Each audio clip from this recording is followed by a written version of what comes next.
നഷ്ടപ്പെട്ട മംഗലത്തിന്റെ ആ പ്രതാപം, ആ നഷ്ടപ്പെട്ട ആ പ്രൗഢി, അത് തിരിച്ചു പിടിക്കാനുള്ള പ്രയാണത്തിലാണ് നമ്മൾ ഓരോരുത്തരും. തീർച്ചയായിട്ടും ഈ വരുന്ന ഡിസംബർ 13 ഈ ത്രിതല പഞ്ചായത്ത് തിരഞ്ഞെടുപ്പ് ഇവിടെ അവസാനിക്കുമ്പോൾ പ്രിയപ്പെട്ട പ്രസിഡന്റ് സൂചിപ്പിച്ചതുപോലെ ഈ മലപ്പുറത്തെ എല്ലാ ജില്ലാ പഞ്ചായത്തുകളും ബ്ലോക്കുകളും ഗ്രാമപഞ്ചായത്തും അടക്കം വലിയൊരു മുന്നേറ്റം തന്നെ UDF മുന്നണി സൃഷ്ടിച്ചിരിക്കും. ഇവിടെ പാടുന്ന ഒരു കൊടിയുണ്ടെങ്കിൽ അത് ഐക്യജനാധിപത്യ മുന്നണിയുടെ കൊടിയായിരിക്കുമെന്ന് മാത്രം പറയാൻ ഈ അവസരം ഞാൻ ഉപയോഗിക്കുകയാണ്. 5 വർഷത്തോളമായിട്ട് നമുക്കറിയാം, ഞാൻ മനസ്സിലാക്കുന്നത് ഈ മംഗലം ഡിവിഷന്റെ വികസനം എന്ന് പറയുന്നത് ഒരു തരിശുഭൂമിക്ക് തുല്യമാണെന്നാണ്.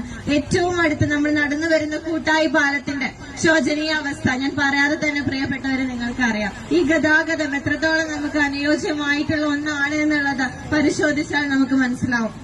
ഗതാഗതം മാത്രമല്ല, ആരോഗ്യ മേഖല ആയിക്കോട്ടെ, കാർഷിക മേഖല ആയിക്കോട്ടെ, ഏത് മേഖല തന്നെ എടുത്ത് പരിശോധിച്ചാലും നമുക്ക് അനുയോജ്യമായിട്ടുള്ള ഒരു വികസന പ്രവർത്തനങ്ങൾ നമുക്ക് ഇവിടെ കാണാൻ സാധിക്കില്ല.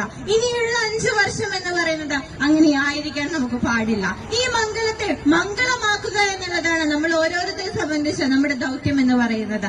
അതിനുവേണ്ടി ഐക്യജനാധിപത്യ മുന്നണിയുടെ പാനലിൽ നിന്ന് മത്സരിക്കുന്ന മുഴുവൻ സ്ഥാനാർത്ഥികളെയും കോണി കൈപ്പത്തി അടയാളത്തിൽ ഭൂരിപക്ഷത്തിൽ തന്നെ വിജയിപ്പിക്കാനുള്ള പ്രവർത്തനം എല്ലാവരുടെയും ഭാഗത്തു നിന്നുണ്ടാവണമെന്ന് മാത്രം അഭ്യർത്ഥിച്ചുകൊണ്ട് നിർത്തുന്നു. ജയ് ഹിന്ദ്, ജയ് UDF.